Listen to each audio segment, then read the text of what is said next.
Hello everyone, welcome to my channel Balaji accounts. आज जो मैं आपको करवाने जा रही हूँ वो करवा रही हूँ कंपाउंड जर्नल एंट्री। ठीक है, पहले इसके बारे में डिस्कस करेंगे क्या होता है कंपाउंड जर्नल एंट्री। लेकिन इसको शुरू करने से पहले मेरे चैनल को सब्सक्राइब करना, मेरी वीडियो को लाइक शेयर करना। कोई प्रॉब्लम हो तो उसमें आप कमेंट बॉक्स में डालना कि भी क्या प्रॉब्लम है आपको। मैं आपकी प्रॉब्लम सॉल्व करने की पूरी कोशिश करूँगी। तो कंपाउंड जर्नल एंट्री क्या होती है? एक तो होती है सिंपल जर्नल एंट्री, जो ये हर एक डेट में एक सिंपल जर्नल एक ट्रांजैक्शन है, एक को हमने डेबिट किया एक को क्रेडिट किया, वो जर्नल एंट्री सिंपल है। जैसे मान लो हमने गुड्स परचेज़ की थी, परचेज़ डेबिट हुआ, purchase account debit to cash, अगर उधार किया तो टू क्रेडिटर, वो हो गया सिंपल एंट्री। अब कंपाउंड जर्नल एंट्री क्या होता है कि जब एक ही डेट में एक से ज़्यादा सेम नेचर की ट्रांजेक्शन्स हो रही हैं तो हम एक एंट्री पास कर देते हैं। जैसे मान लो हमने 30,000 का माल ख़रीदा है, परचेज़ किया 30,000 की, जिसमें से हमने 16,000 का उधार किया, 14,000 का कैश किया। तो हमने अलग अलग एंट्री डालने की बजाय क्या किया, एक जनरल एंट्री पास कर दी। हमने देख लिया कि टोटल परचेज़ कितनी हुई है, सेम डेट में हुई है, सेम नेचर की हैं, तो उसको बोलते हैं कंपाउंड जर्नल एंट्री। अब मैं आपको एक क्वेश्चन करवा रही हूँ, ठीक है। उस क्वेश्चन में कंपाउंड जर्नल एंट्री से ही रिलेटेड टॉपिक है, तो उससे रिलेटेड हम जर्नल एंट्रीज करते हैं। मैं आपको लिखवाती हूँ, लिखते हैं जर्नल एंट्री। क्वेश्चन में आपको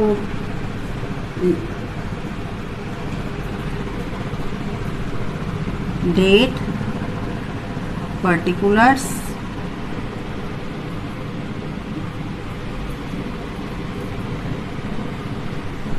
laser folio,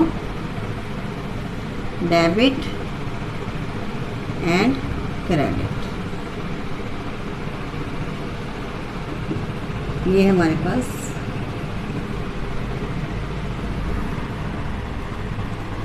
debit and credit. मैं जर्नल एंट्रीज पढ़ती हूँ, मैं आपको क्वेश्चन प्रोवाइड करा दूंगी। क्वेश्चन फर्स्ट हमारे पास जो जर्नल एंट्री है वो है Dutt started business with cash 10,000 and building 50,000। Same date है तो हमारे पास क्या होगी, कंपाउंड जर्नल एंट्री होगी। हमने सेपरेट सेपरेट नहीं पास करनी, इकट्ठी पास करनी है। तो देखते हैं जनवरी 1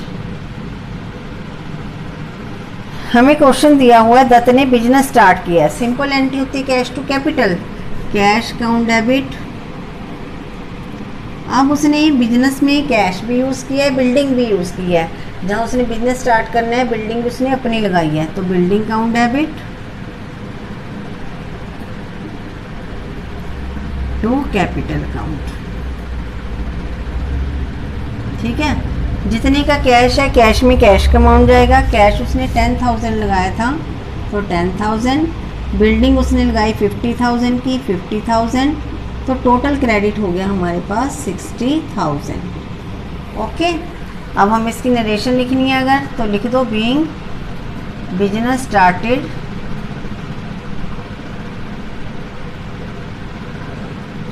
with cash and capital। Narration लिखने से क्या होता है, हमें क्वेश्चन पढ़ने की जरूरत नहीं होती, यहीं से पता चल जाता है कि आपने किस चीज़ की एंट्री पास किया। अब हमारे पास है Jan 5। Jan 5 में उसने क्या किया, दत्त ने बोरोड किया 10,000 from his friend Dinakar, 10,000 from his Elder sister Mrs Divya. उसने लोन लिया है दिवाकर ने, दत्त ने बोरोड किया लोन, तो पैसा आया। एंट्री क्या बनेगी, कैश काउंट डेबिट टू। अब जहाँ जहाँ से लोन लिया उसने, दत्त ने बोरो किया his friend Dinakar, to loan from Dinakar.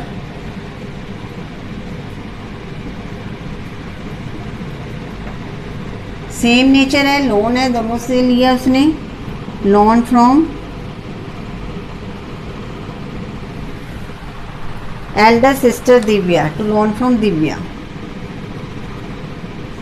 ठीक है, सेम नेचर है, लोन की एंट्री है, तो उसने लोन फ्रॉम दिनाकर, दिनाकर से कितना लिया है 10,000 का, 10,000 का ही सिस्टर से लिया है। आया उसके पास टोटल कितना पैसा है 20,000। जब वापस करेगा तो दिनाकर को 10 ही किए करेगा ना, दिनाकर से 10 लिया, अगर दिनाकर को 12 थोड़ा ना करेगा, 10 करेगा क्योंकि 10 लिया है। Being loan from Dinakar and Divya.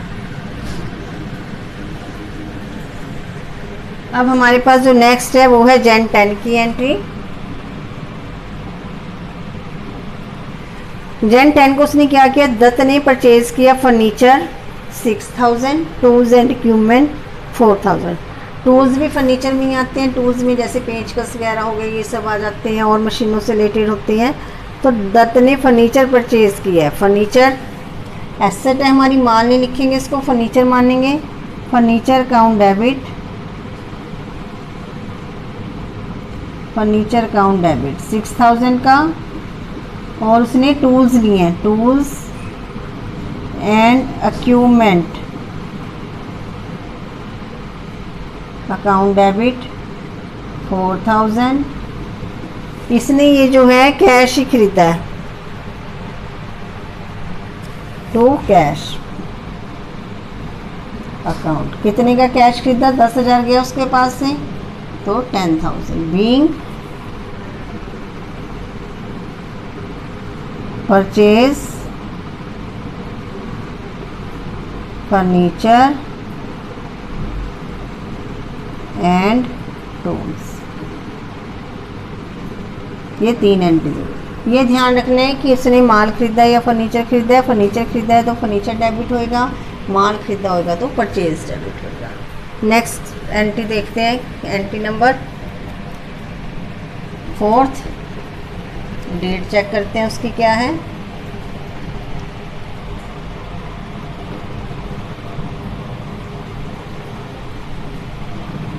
हमने 5 Jan तक की एंट्रीज डालनी। अब हमें डालनी है 15 Jan की, Jan 15।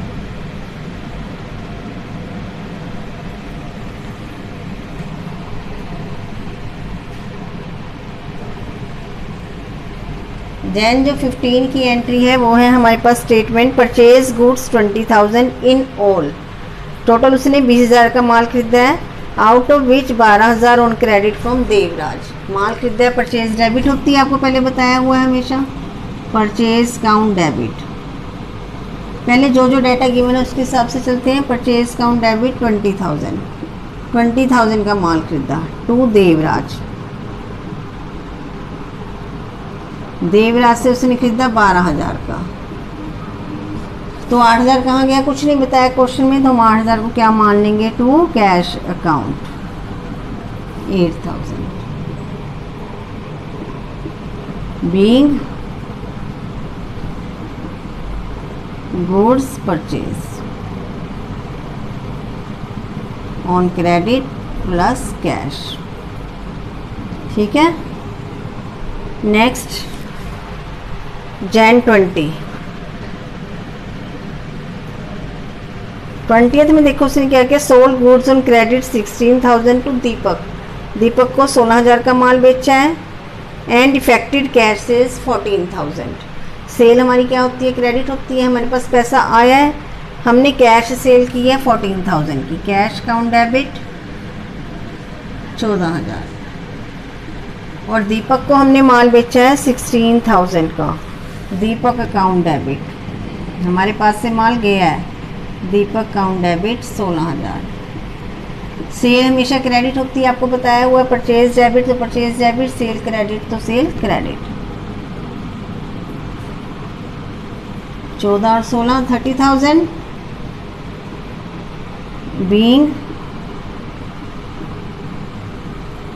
Goods sold on cash and credit. ठीक है।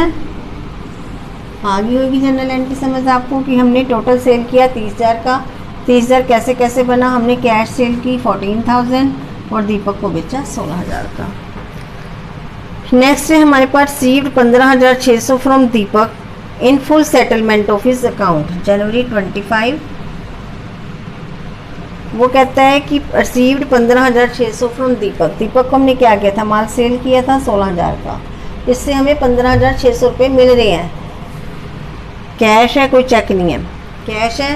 तो पैसा आया दीपक से, जिसको माल बेचा है, उधार बेचा है, तो क्या होएगा, पैसा आएगा, पैसा आया, कैश अकाउंट डेबिट। लेकिन आया कितना, 15,600, और हमें लेना कितना था दीपक से, 16,000। तो दीपक को मैं कर देती हूँ 16,000 क्रेडिट।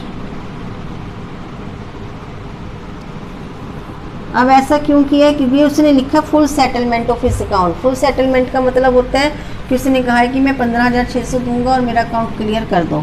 तो फिर दुकानदार क्या करेगा, 400 रुपया कम में, 400 रुपया डेबिट में कम है, तो 400 रुपये को क्या करेगा, डिस्काउंट में दिखा देगा, डिस्काउंट अलाउड अकाउंट डेबिट।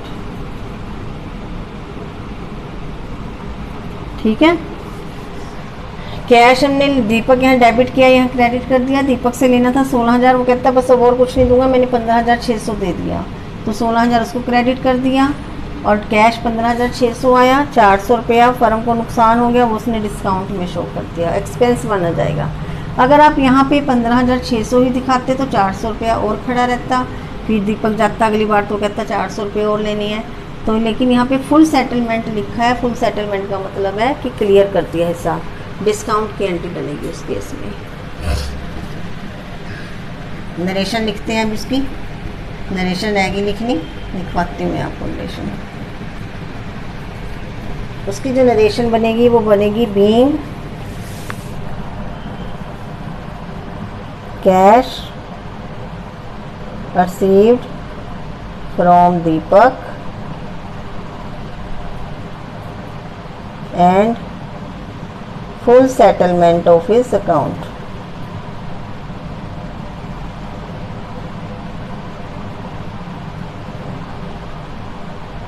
ठीक है, अब हम चलते हैं Jan 31।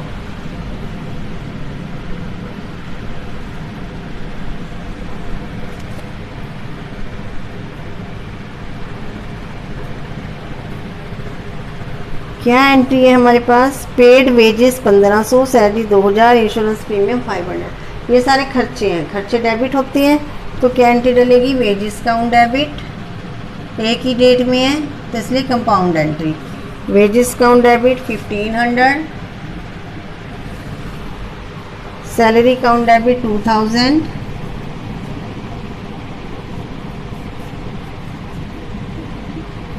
और insurance premium 500। Insurance premium on building account 500। जो हमारे खर्चे होते हैं वो सब कैश में जाते हैं, खर्चे डेबिट होते हैं टू कैश। तो कितना बन गया, 1500 5 2000, 2000 2000 4000 बन गया total. Being wages, salary, insurance premium paid.